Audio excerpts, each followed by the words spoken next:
Market. Okay, तो last lesson में हमने फाइनेंशियल सोर्सेस के फाइनेंस मैनेजमेंट के रिगार्डिंग पढ़ा था। अब हम पढ़ रहे हैं फाइनेंशियल मार्केट। फाइनेंशियल मार्केट यानी एक ऐसा मार्केट जहां पर फाइनेंस को रोटेट किया जाता है, यानी कि पैसे को क्या किया जाता है, रोटेट किया जाता है। कैसे? ये एक ऐसा मार्केट है जहां पर जो जिनके पास पैसा सरप्लस में है वो पैसा इन्वेस्ट करते हैं, और जिनको पैसा चाहिए वो पैसा वहां से बोरो करते हैं, राइट। तो यानी कि एक तरीके से मेडिएटर का रोल करता है। तो देखते हैं एक बार, financial intermediation refer to the process which allocation of fund is done by saver in the household sector. मतलब जो सेवर्स है, जो हाउस होल्ड सेक्टर में रहते हैं, वो through to mechanism, bank and financial market. यानी कि जो बैंक और फाइनेंशियल मार्केट है ना, ये इनके थ्रू अपना जो पैसा है वो रोटेट करते हैं। देखो आप एक इसको मैं डायग्राम के थ्रू समझते हैं। जैसे फंक्शन ऑफ मार्केट, यानी कि एक मार्केट, अपन मार्केट का एक हमने वो ले लिया, एक पिक्चर ले लिया। तो यहाँ पर हम देख रहे हैं कि फंड क्या, जो फ्लो कैसे होता है फंड का। तो देखो आप, सेवर में क्या आ गया, हाउस होल्ड फर्म्स, ये सारे आ गए जो इन्वेस्ट करने के इच्छुक है, यानी वो लोग। इसको अपन सरप्लस यूनिट भी बोलते हैं। क्या बोलते हैं? Surplus unit. यानी इनके पास जो एक्सेस अमाउंट है, सरप्लस का जो अमाउंट है, ये उसको इन्वेस्ट करना चाहते हैं। तो जनरली लोग पैसा इन्वेस्ट कहाँ करते हैं? या तो वो बैंक में इन्वेस्ट करेंगे, राइट, या फिर वो फाइनेंशियल मार्केट में जाएंगे। और फाइनेंशियल मार्केट में यहाँ पर जो अवेलेबल है आपके फाइनेंशियल एसेट्स, जिसको अपन क्या बोलते हैं, शेयर्स और डिबेंचर्स, राइट। ये क्या है? Financial assets. इनको परचेज करते हैं। समझ गए मेरी बात को? या तो वो पैसा किस में इन्वेस्ट करेंगे, बैंक में, या वो पैसा किस में इन्वेस्ट करेंगे, फाइनेंशियल मार्केट में, जहां पर वो फाइनेंशियल एसेट्स को क्या करेंगे, परचेज करेंगे। समझ आ गई बात? यानी कि सेवर अपना पैसा इन्वेस्ट करता है फाइनेंशियल मार्केट में या बैंक में, और यहां से लोग अपने रिक्वायरमेंट के अकॉर्डिंगली क्या करते हैं, फंड को बोरो करते हैं। जैसे बिजनेस फर्म्स है, ये वाली यूनिट है ना, ये डेफिशिएंट यूनिट है। यानी कि यहाँ पर हमेशा पैसों की रिक्वायरमेंट होती है for growth, for expansion, right. जैसे कि बिजनेस फर्म्स, इनको पैसा चाहिए तो ये बोरो करेंगे। कहाँ से? या तो बैंक से बोरो करेंगे, गवर्नमेंट है, ये भी अपनी फाइनेंशियल नीड्स को, यानी कि जो मतलब फाइनेंशियल नीड्स को पूरा करने के लिए ये भी फाइनेंशियल मार्केट में जाकर अपनी सिक्योरिटीज को क्या करते हैं, सेल करते हैं। अभी डिटेल में हम आगे पढ़ेंगे। और ऐसे ही इंडस्ट्रीज है, तो ये क्या करते हैं, ये भी बैंक से लोन लेते हैं या फाइनेंशियल इंस्टीट्यूशन से लोन लेते हैं। फाइनेंशियल इंस्टीट्यूशंस होते हैं जो ये अपने शेयर्स और सिक्योरिटीज को फाइनेंशियल मार्केट में क्या करते हैं, सेल करते हैं। तो कहने का मेरा मतलब ये है कि ये जो फाइनेंशियल मार्केट या बैंक है, ये सेवर से पैसा लेकर जो जिनको रिक्वायर्ड है वहां पर इन पैसे को पहुंचाता है, और उस सरप्लस जो अमाउंट है उस पैसे की प्रोडक्टिविटी को क्या करता है, इंक्रीज करता है, यानी फंड का मोबिलाइजेशन करता है। समझ गए? यानी कि यहां से पैसा कहां पहुंचाया, यहाँ पर जो डेफिशिएंट यूनिट है यहाँ पर पहुंचाया पैसा। ठीक है बेटा। और इसके बदले में रिटर्न में ये क्या प्रोवाइड करते हैं, जो भी ये इन्वेस्ट करते हैं उसको क्या देंगे बदले में, इंटरेस्ट और डिविडेंड। तो इस तरह से ये जो फंड है ये रोटेट होता चला जाता है। समझ गए? यहाँ से ये पैसा यहाँ गया और यहाँ से इंटरेस्ट और डिविडेंड, रिटर्न ऑफ इन्वेस्टमेंट मिला, और इस तरह से ये पैसा रोटेट होता चला जाता है। तो बेसिकली जो फाइनेंशियल मार्केट है इसका मेन क्या जो इसका ऑब्जेक्ट है वो ये है कि सरप्लस यूनिट से पैसा लेकर उसको डेफिशिएंट यूनिट तक या जहां पर रिक्वायर्ड है वहां तक पहुंचाना, और पैसों की और अमाउंट जो है इसकी प्रोडक्टिविटी को क्या करना, इंक्रीज करना। ठीक है। तो इस बेस पर हम फंक्शन ऑफ फाइनेंशियल मार्केट में देख लेते हैं, and this is very important. जैसे फर्स्ट मोबिलाइजेशन ऑफ सेविंग्स, हम जब पढ़ ही रहे हैं कि जो फाइनेंशियल मार्केट का मेन मोटिव ही क्या है, जो सेविंग्स है, सेविंग्स किसी हाउस होल्ड जो सेविंग्स है उनको मोबिलाइज करना, यानी कि सरप्लस यूनिट से कहां लेके जाना, डेफिशिएंट यूनिट तक uses, for most protective uses, right? Next है फैसिलिटिंग प्राइस डिस्कवरी। मतलब यहाँ पर जो सिक्योरिटीज है, फाइनेंस मार्केट की बात कर रहे हैं अपन, जो सिक्योरिटीज है उनका जो प्राइस है उसको डिस्कवर करने में भी फाइनेंशियल मार्केट बहुत बड़ा रोल प्ले करता है। कैसे? तो जो फाइनेंशियल मार्केट है, राइट, यहाँ पर हमेशा बायर और सेलर मौजूद होते हैं। बायर कौन है? सेवर, और ये कौन है? बोरोवर, है ना। यानी कि बायर वो है जो इन्वेस्टमेंट करना चाहता है सिक्योरिटीज में, सेलर वो है जो सिक्योरिटी सेल कर रहा है ताकि उसके पास क्या है? फंड आए। तो ये ऑल टाइम यहाँ पर फाइनेंशियल मार्केट में मौजूद रहते हैं, ठीक है। तो जो सेलर है, यानी कि जो ये सेलर है, इसकी जो सिक्योरिटीज है उसको रेट डिसाइड करने में ये मार्केट बहुत बड़ी हेल्प करता है। कैसे? क्योंकि जो किसी भी चीज का जो प्राइस जब डिसाइड होता है ना, प्राइस डिसाइड करने के लिए ये दो फैक्टर इंपॉर्टेंट है, सप्लाई और demand. These force are decided to price of any securities. ये जो फोर्सेस है ना, ये किसी भी जो सिक्योरिटी है, यानी कि इक्विटीज है और अदर सिक्योरिटीज है, उनके प्राइस को डिस्कवर करने में हेल्प करता है। लाइक डिमांड ज्यादा है तो ऑब्वियस सी बात है जो सिक्योरिटी है उसका प्राइस क्या होगा? ज्यादा होगा। यदि डिमांड कम है तो जाहिर सी बात है प्राइस क्या होगा? कम होगा। नेक्स्ट है providing liquidity of financial assets. Providing liquidity of financial assets, यहाँ पर जैसे आपको बताया बायर एंड सेलर, राइट, यानी कि हर टाइम इन्वेस्टमेंट करने वाला भी है और हर टाइम कौन है? बेचने वाला भी, सिक्योरिटीज को सेल करने वाला भी है। तो इस कंडीशन में और ये स्मॉल सेविंग्स है जो यहाँ पे लगी हुई है, तो जब भी हमको अपन पैसा इन्वेस्टमेंट करना है तो जाहिर सी बात है बहुत सारी सिक्योरिटीज है, हम किसी भी सिक्योरिटीज में जो हमारे लिए फ्रूटफुल है हम इन्वेस्ट कर सकते हैं। और हमें जब भी और इसके अलावा हमें जब भी फंड की रिक्वायरमेंट है, देन वहां पर बायर है ऑलरेडी बहुत सारे, तो हम अपनी सिक्योरिटीज को सेल कर उसको लिक्विडिटी में कन्वर्ट कर सकते हैं। तो ये एक ऐसा प्लेटफॉर्म है जहां पर सिक्योरिटीज को खरीदा भी जा सकता है एनी टाइम, और एनी टाइम उसको सेल भी किया जा सकता है, क्योंकि जो है मतलब ठीक है। तो यहाँ पर जो providing liquidity of financial assets, clear. Then after reducing the cost of transaction, तो यहाँ पर reducing the cost of transaction in the sense कि लाइक हमको स्पेशली किसी फाइनेंशियल मार्केट में जाकर हमें सिक्योरिटीज को सर्च करने की रिक्वायरमेंट नहीं है। पहले ऐसा हुआ करता था कि शेयर मार्केट जाकर या फाइनेंस मार्केट जाकर आप सिक्योरिटीज के रेट का पता लगाते थे, लेकिन अभी जैसे ही ऑनलाइन हो गई है सारी चीजें, तो हम किसी भी फाइनेंशियल मार्केट को रीड कर हम देख सकते हैं कि वहां पर मतलब किस सिक्योरिटीज के क्या कॉस्ट है, हमें किस कंपनी के अंदर शेयर्स को इन्वेस्टमेंट करना है या नहीं करना है, किस सिक्योरिटीज में।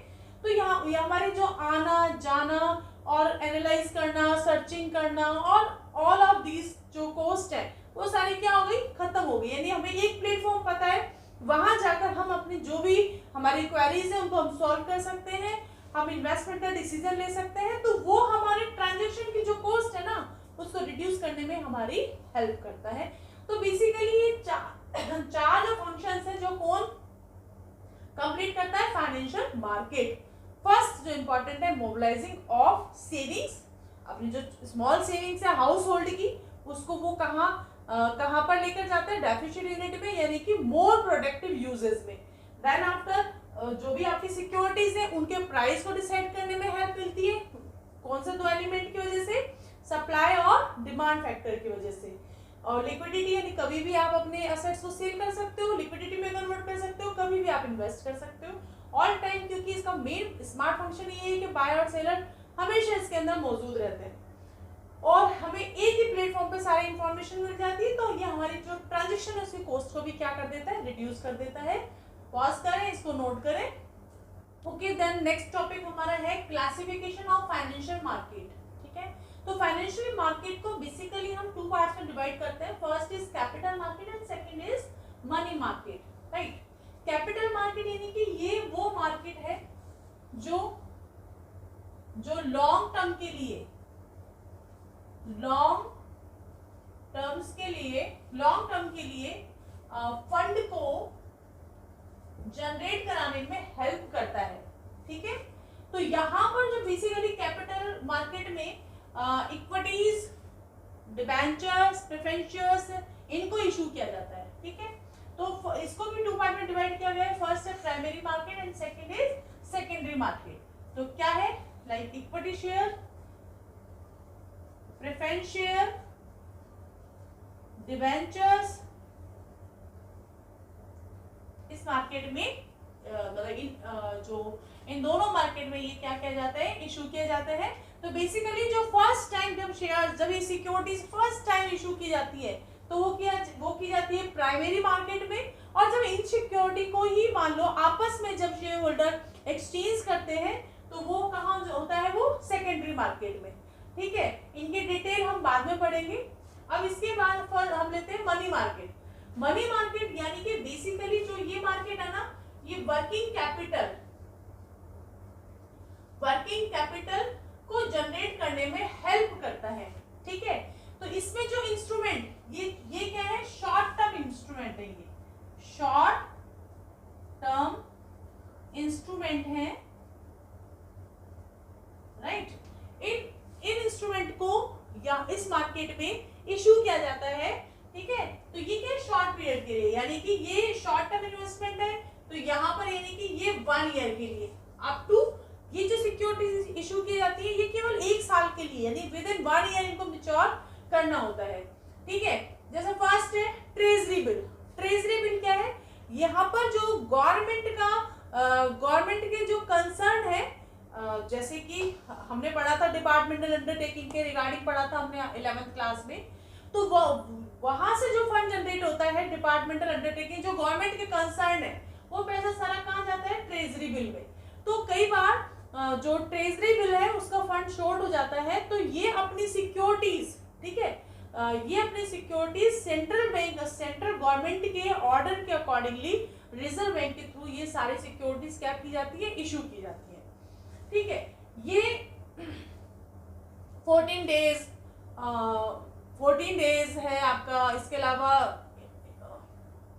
14 डेज है, 26 डेज है, फिर 91 डेज है, यानी कि अप टू 1 ईयर केवल उतने टाइम के लिए ये जो सिक्योरिटीज इशू की जाती है। और ट्रेजरी बिल की जो फेस वैल्यू है ना, वो है 25,000। तो जो 25,000 की एक ट्रेजरी बिल होता है और इसके मल्टीपल में ही इसको इशू किया जाता है। और इस ट्रेजरी बिल को ही जीरो कूपन बॉन्ड भी बोलते हैं। जीरो कूपन बॉन्ड भी बोलते हैं। ठीक है, क्यों बोलते हैं, क्योंकि इसके अंदर कोई इंटरेस्ट नहीं दिया जाता।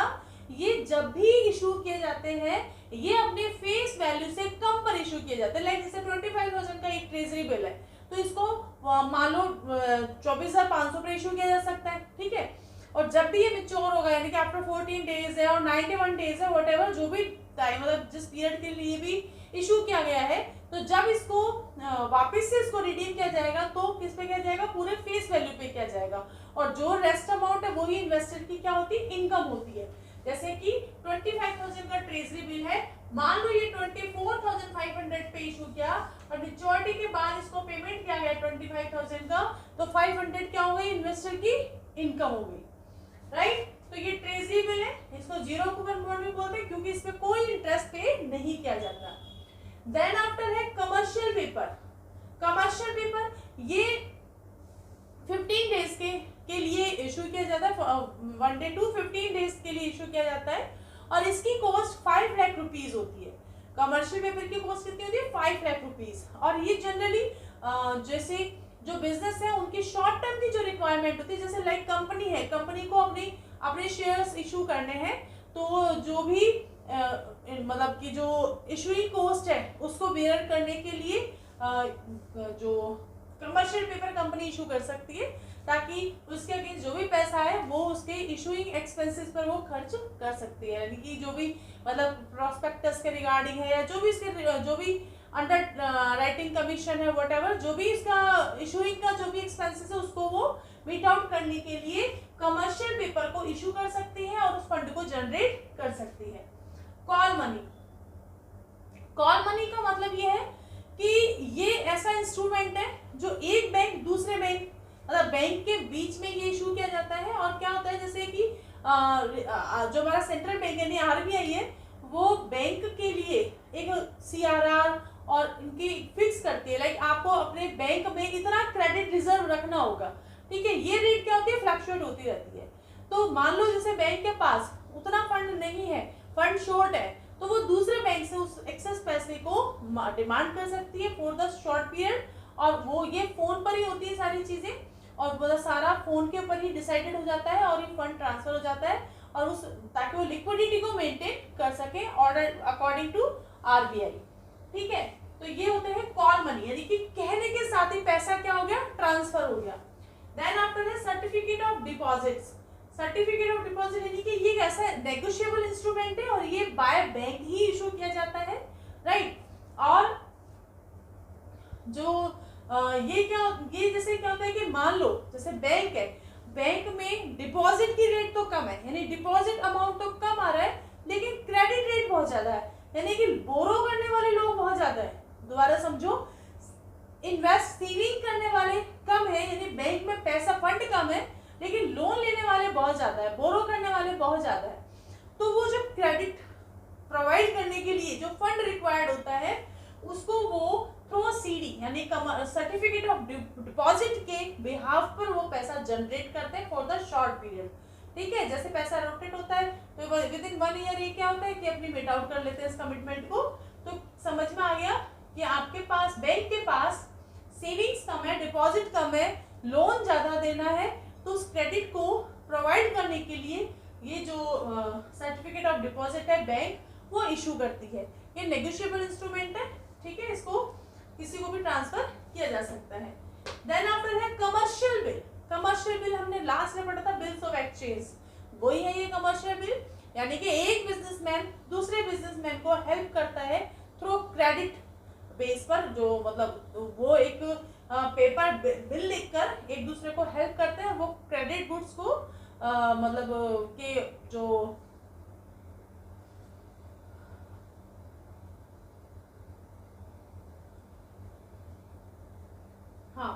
तो commercial bill in the sense कि एक बिजनेसमैन दूसरे बिजनेस को हेल्प करता है कमर्शियल बिल लेकर, और वो क्रेडिट गुड्स के बदले में ये कमर्शियल बिल को एक्सचेंज किया जाता है। ये भी वही है 3 मंथ से लेकर और ये अप टू 12 मंथ तक के लिए इशू किए जाते हैं। तो ये भी एक वर्किंग कैपिटल यानी कि शॉर्ट टर्म की जो भी रिक्वायरमेंट होती है फंड की उसको मीट आउट करते हैं, ठीक है। तो ये सारे क्या है, शॉर्ट टर्म इंस्ट्रूमेंट है, और ये सारे के सारे किस में इशू किए जाते हैं, मनी मार्केट में। तो हम ये भी कह सकते हैं मनी मार्केट है जो ये कैसा मार्केट है, शॉर्ट टर्म मार्केट है, और कैपिटल मार्केट एक लॉन्ग टर्म फंड को जनरेट करने के लिए लॉन्ग टर्म का मार्केट है। तो यहाँ पर लॉन्ग टर्म की सिक्योरिटीज इशू की जाती है और यहाँ पर शॉर्ट टर्म की सिक्योरिटीज इशू की जाती है। सिक्योरिटीज को इंस्ट्रूमेंट भी बोला जाता है, ठीक है। तो इसको पॉज करें।